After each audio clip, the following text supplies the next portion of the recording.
everyone. Welcome. Here we are. It is Venture Valley time. I'm Claire LeBeau. I'm the Chief Advancement Officer at NASEF. We are the network of academic and scholastic esports federations, here to help you leverage student interest in games and esports and blend learning and play. And I have some really fun people with me today. So we're going to do a quick round robin of introductions. And let's start with you, John. Yeah, hi everyone. My name is John Chen. I'm the marketing manager for Venture Valley. My main role is to get the game in front of students and gamers. And so one way we do that is by hosting various competitions, such as this NASEF one right here. And another popular one that I host is called the Venture Valley Collegiate Cup.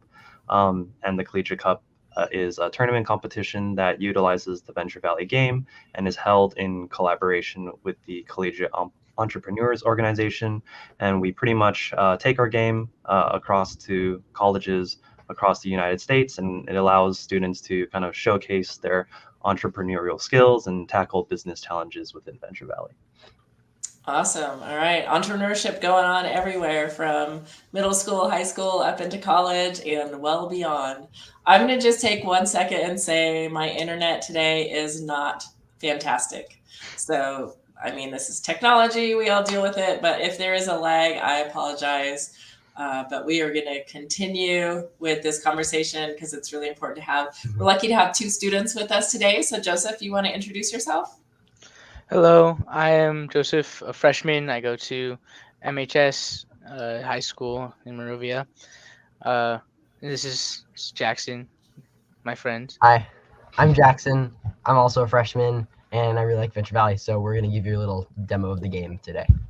Okay, awesome. Great to have you. Well, for those of you who do not know much about Venture Valley, I'm going to play a video to give you a quick overview, and then we're going to show you what this challenge is like.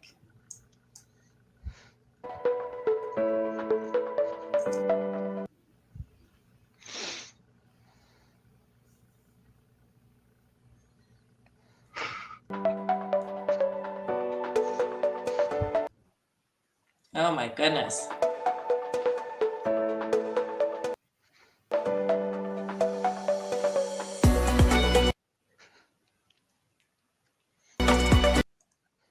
All right. Technology is technology. Forget the video. We're going to watch the actual gameplay anyway. So I'm sorry about that. All right. So we're going to move on. I'm going to show you a couple things real quick on the NASEF website so you know just how to get started. And then we're going to jump into the game. So let me share my screen here. At NASEF, we focus on, as I said, blending student interest in games and esports with education.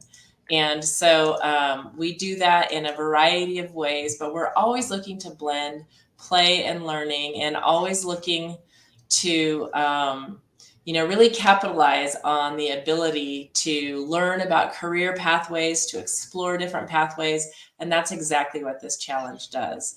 So we are at nasef.org/venture-valley. And when you go to the website, you'll see the video that we just tried to play that didn't play so well. So go here and play it yourself. And then it's super easy to join. You just scroll here. There's a register button. If you are bringing this to your students for the first time, there's a team guide that has all of the specifics, and it's easy to join. What you do is you register, you download and play the game, you get the best score you can, and then you submit a video using, we use a tool called Flip. You submit a video describing what you learned, or some students prefer to write it out, and a written reflection is always welcome as well. We have prizes, which is very important to a lot of people. So if you join and you get the top scores, you'll have the opportunity to win a grant for your school or after school organization, as well as an Amazon gift card that you could use for school supplies for yourself. So something for the student and something for the organization, which is fantastic.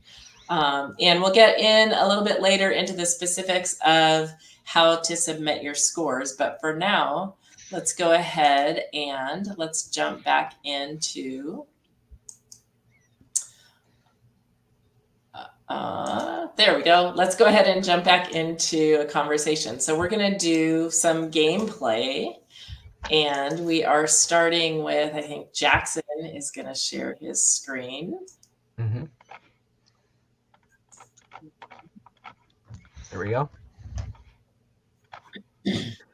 So, dude, just join the multiplayer game. Just go to play.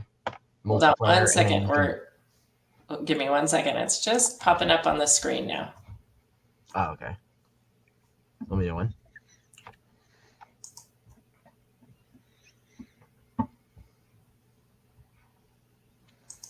It should be there. It's showing up right now. Okay, perfect. All right. Mhm. So, Joseph, to join the game, just click play and then multiplayer, and then you can type your invite code in here. All right. So I'm just gonna set up the All right. match real fast, and I'll let you know when you can. I'll give you the code when it's ready. And John, while they're doing that, you want to go Mhm. ahead and just give us a little description about the game and how course. your foundation came about Yeah, developing it? definitely. Yeah. So Venture Valley is an award-winning, fast-paced business simulation game where players take on the highs and lows of being an entrepreneur. The game is available for free on PC through a platform called Steam, and it's also available through mobile through iOS and Android. Just want to reiterate that the game has no in-app purchases or ads. It's completely free, and Venture Valley has been recognized for excellence in teaching financial literacy and entrepreneurship. It's won first place recognition from the Series Play Awards and also the Tech and Learning Awards. The game is a passion project of the Singleton Foundation for Financial Literacy and Entrepreneurship. It's a nonprofit with the mission of making financial competence fun and engaging for everybody by using the power of entertainment to capture attention, create change, promote entrepreneurship, and to inspire individual achievement. Awesome. So I think as we keep going and we have a conversation with the students here, we'll probably hear some firsthand illustrations of all of these things. But for now, let's go ahead and Jackson and Joseph, if you want to dive in and start the gameplay, and then we'll talk a little bit about your experience. All right. Cool. Are you ready? Can I start? Yep. it? All right. Cool. All right. There we go.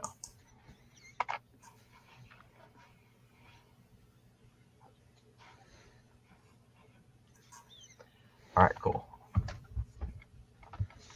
So All right. I just set the goals as simple ones. So for pet walking, earn the most revenue. For mini golf, you just have to have the highest valuation for your business. And for coffee shop, you have to sell the most espresso drinks. All right, cool. Let's go. There are 2 bots in the lobby, by the way.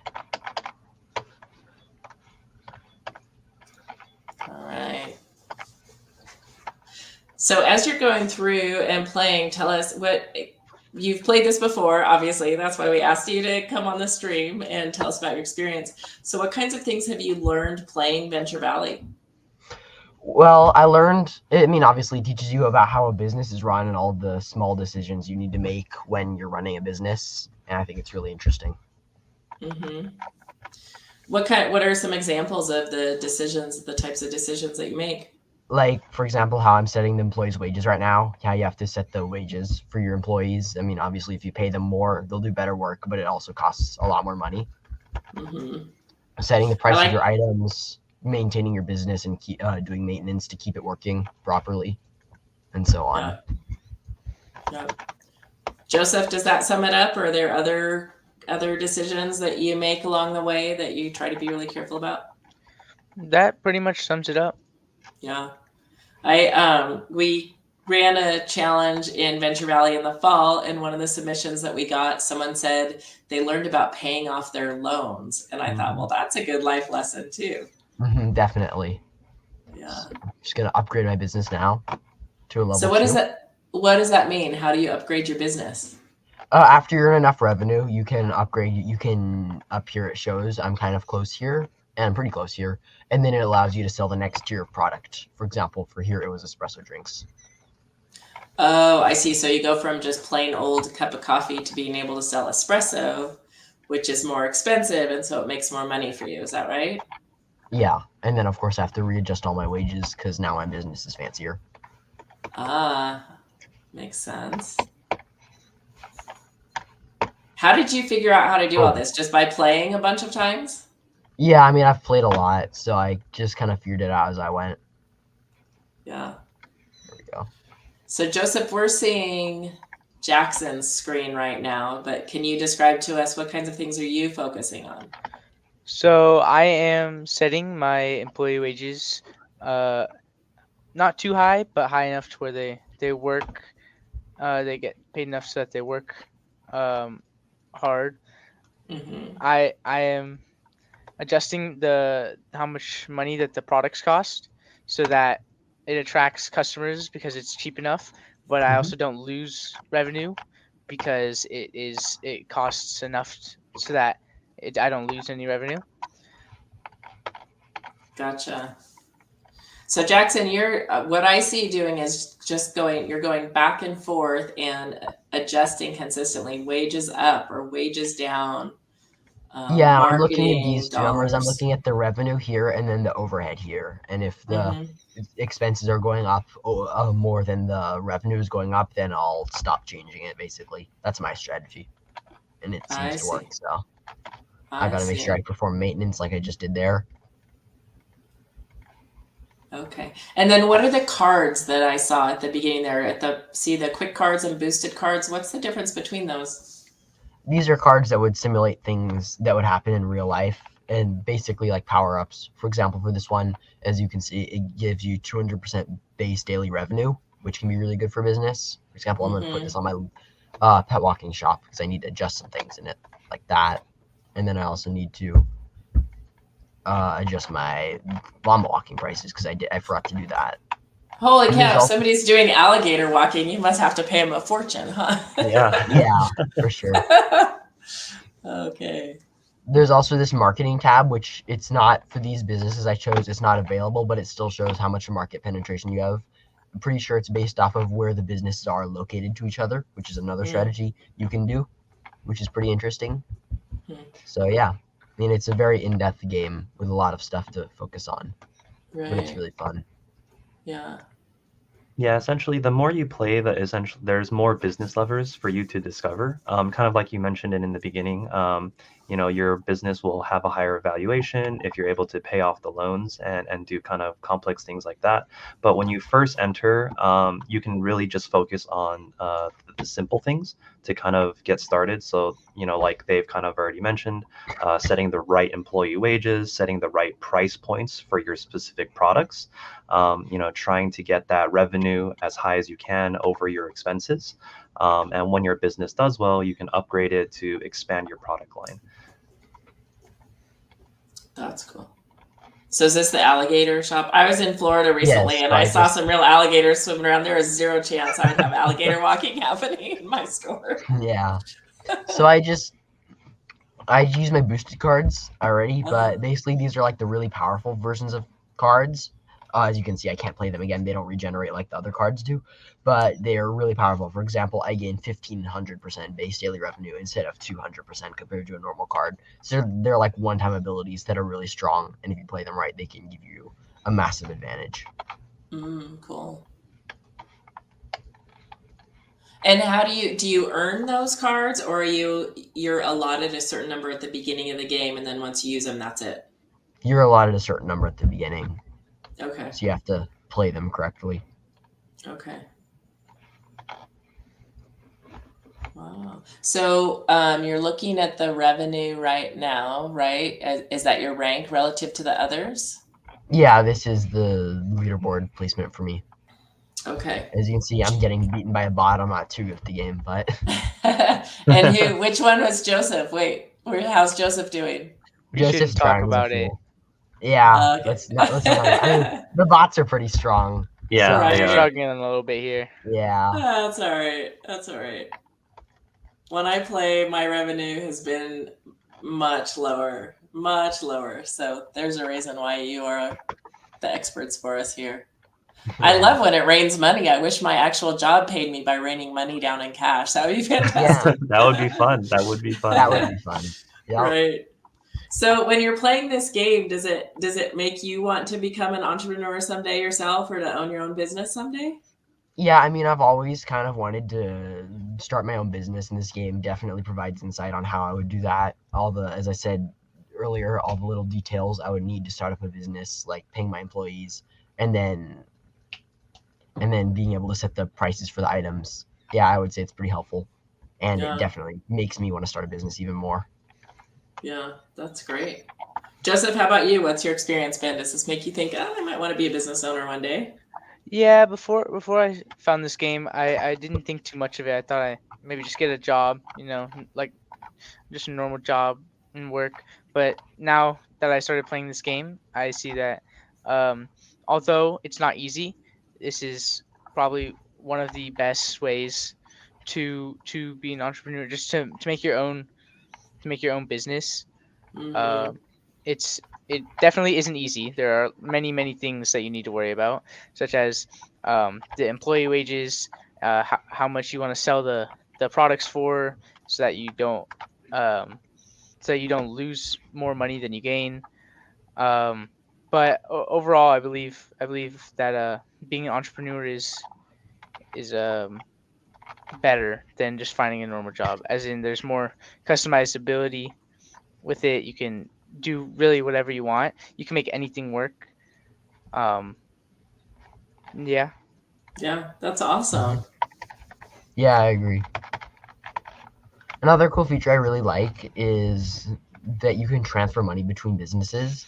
So, for Uh-huh. example, I have a lot of money in my coffee shop right now, and I can take some of it out into my take some of it out into my corporation. And then, for example, I want to have the highest valuation for my mini golf, so I can go to my mini golf and I can transfer back in. And now I just got $50,000 transferred from my coffee shop to my mini golf shop.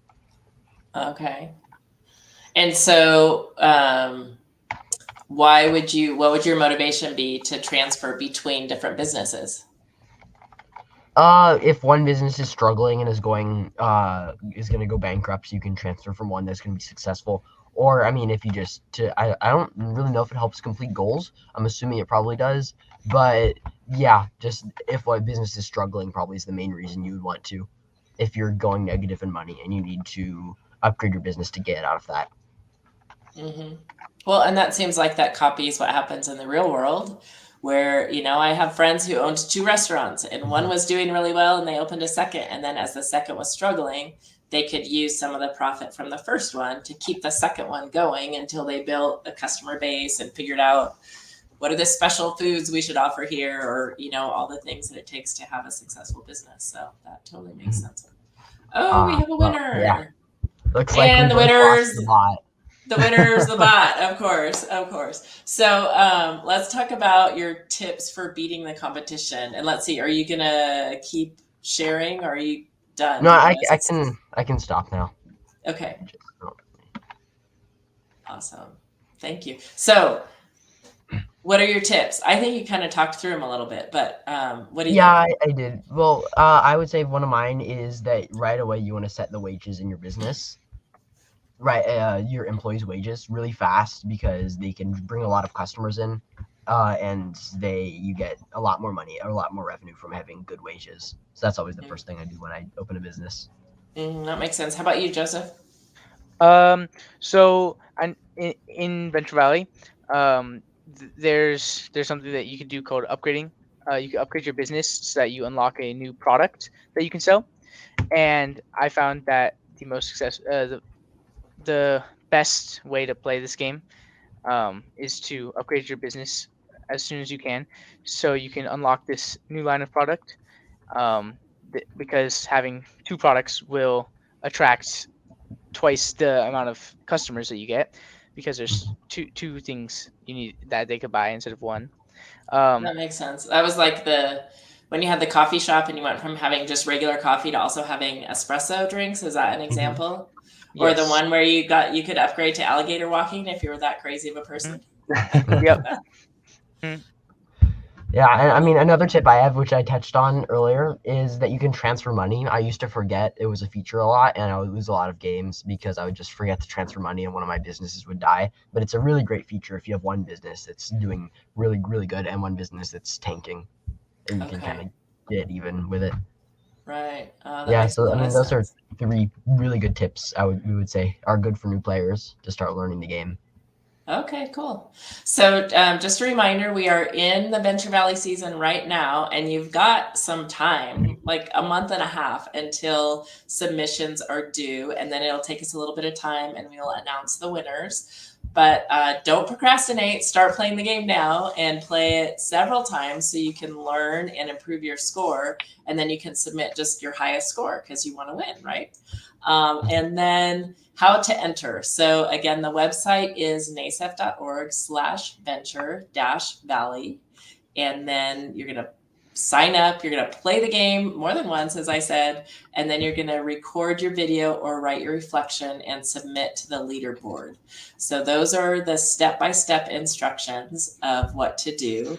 And just so that you have seen it before, I thought I would show you real quick on screen what the flip looks like, and then we'll also show you what the leaderboard looks like. So the flip is Flipgrid. It used to be called, it's now called Flip, and it's a tool that you can use to record a video of yourself. So what we're going to have you do is do a quick screen capture recording. We have thought starters for you where there are all kinds of questions that you can answer. And a lot of them are similar to what we talked about today already. When do you play cards, and how do you pay off your loan? What are your takeaways from the competition? What are useful strategies? So those are all the kind of things that you're going to be addressing. There are 3 different categories to win. One is you sold the most product, one is you generated the most revenue, and the other is the highest business valuation. So when you're on the Venture Valley, if you just click to go over here to submit your video on Flip, you'll go right to the screen that I just showed. And then the second thing is submitting your score on the leaderboard, which basically is just a Google form that you're going to go to, and you'll take a screenshot of your scores, and then you're going to submit the screenshot along with either your written reflection or your Flip video. So you'll include a link for either of those. And as we say here, you can submit as many times as you want. So as you keep getting better scores, submit again until you submit your top score. But don't forget to take a screen capture, because what if the game you play today is actually better than the game you play tomorrow? You want a screen capture of your top score, your highest score. And as always with NASEF, what we collect is the adult facilitators information, the team name. We do not collect student data because we don't want to be responsible for that information. So we just want to know the adult facilitator and then the name of the team that is playing. And that's it. So again, we are at nasef.org/venture-valley, and just go right here and get started. Pretty straightforward. Yep, definitely. Yep. Awesome. So if you have any questions or you need help, you can always email us. Also, we are info@nasef.org. And then if you have questions about the game specifically, you could always email community@venturevalley.org. And we've got all kinds of tips and tricks on our website. This video is going to be available as a recording. So if you want to go back and watch Jackson, what was he doing in that game? Then you can see that. Joseph, now I'm wishing we had you share screen a little bit too, so we could see 2 different strategies. But I'm glad you both were in there, and those darn bots were in there. But that's okay. That happens a lot. So how does that happen a lot when you enter? If you're playing multiplayer and there are only 2 of you, will the game automatically add to have No, more it doesn't. players? I'm pretty sure. I don't know, because we did a private match. I don't know if it automatically adds bots, because I manually added them, so I don't really know how it works in a public match. I don't remember. Yeah, I can touch upon that. Yeah, so normally when you enter a normal multiplayer lobby, as long as there's more than 2 players, the game will usually fill up the remaining spots with bots or computer players, and then the game will automatically start after a short period of time. Yeah. Okay, cool. So if you come in with 2, it's going to add 2. If you come in with 3, it's going to add 1. Is that Is that how it works? Or Well, yeah, there's different map sizing. So it's like, for example, if you chose the map size with 4 players and you entered with 2, then yeah, it would, fill up the remaining spots. Yeah. okay, got it. Perfect. Well, thank you so much for joining us today and sharing your experience and playing the game. That was all really fun. And our appreciation to Singleton Foundation and the developers of this game for partnering with NASAF and bringing this program to students around the world. We're excited this time around. It's also open to college students, this NASAF competition. So we know we're gonna get some submissions from Poland because you have a fantastic new partnership with the schools in Poland. So truly a global program and reaching all kinds of ages. So pretty soon we're all gonna wanna go out there and be entrepreneurs, which I love. Yep, definitely. That's the goal here. Awesome, great. Well, thank you so much for joining us, and to everyone playing, good luck and have fun.